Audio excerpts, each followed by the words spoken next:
C'est pas parce qu'on reprend une exploitation qui faisait du lait avec du maïs, du correcteur azoté, que demain l'exploitation elle fera exactement le même schéma.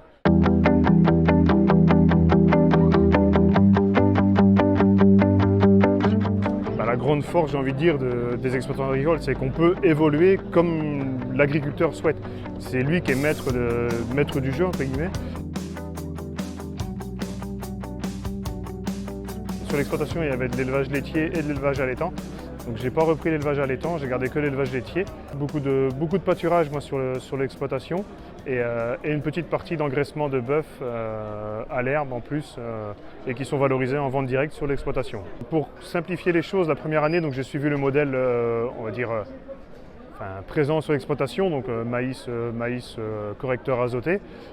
J'ai fait ça pendant un an et au fur et à mesure je me suis formé et je me suis spécialisé dans la conduite de l'herbe et pour augmenter un peu plus tous les ans la part de pâturage des vaches, et, que ce soit des vaches laitières ou des jaunisses aussi.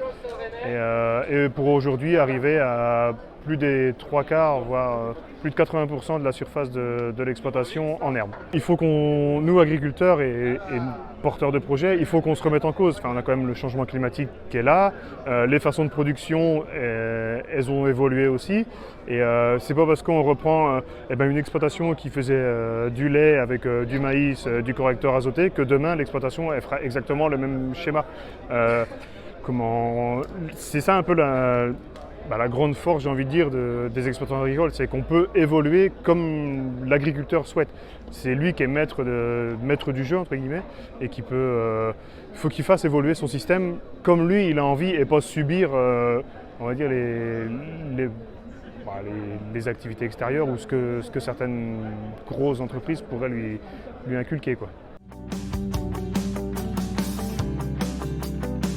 Réfléchir énormément, sur du long terme. Le projet, c'est un projet d'une vie, entre guillemets, et donc il doit pas se construire simplement sur 2 mois. Un projet, on le réfléchit avant de s'installer et il se réfléchit tout au long de la carrière.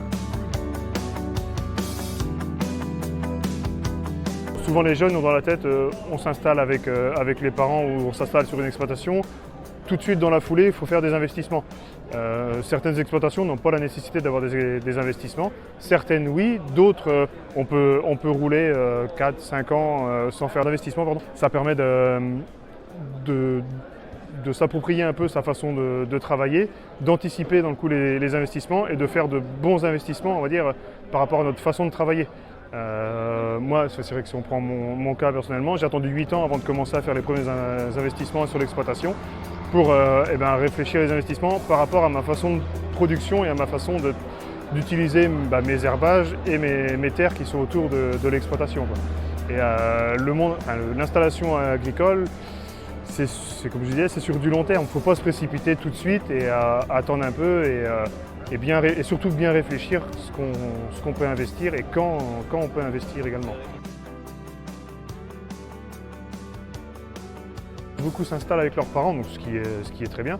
Par contre, très peu ont une visibilité après que les parents soient partis. Je pense que dans leur tête, c'est on prend un salarié et puis ça va remplacer les parents. Sauf que comme j'ai pu les interpeller, remplacer 2 parents qui font 120 ou 130 heures de travail par semaine par 2 salariés, ça fait un peu juste. Et j'ai volontairement provoqué l'idée de ne pas forcément remplacer les parents exploitants, mais plutôt diminuer le volume de production pour pouvoir rester à la rigueur tout seul sur l'exploitation.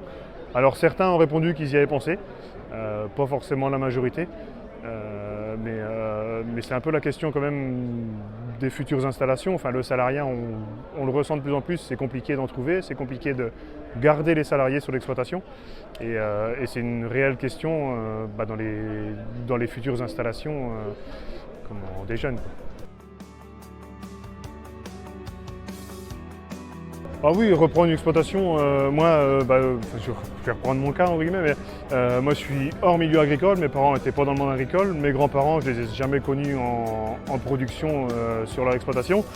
À partir du moment où on a un projet qui est bien réfléchi, bien solide, entre guillemets, tout le monde, oui, on peut s'installer en agriculture.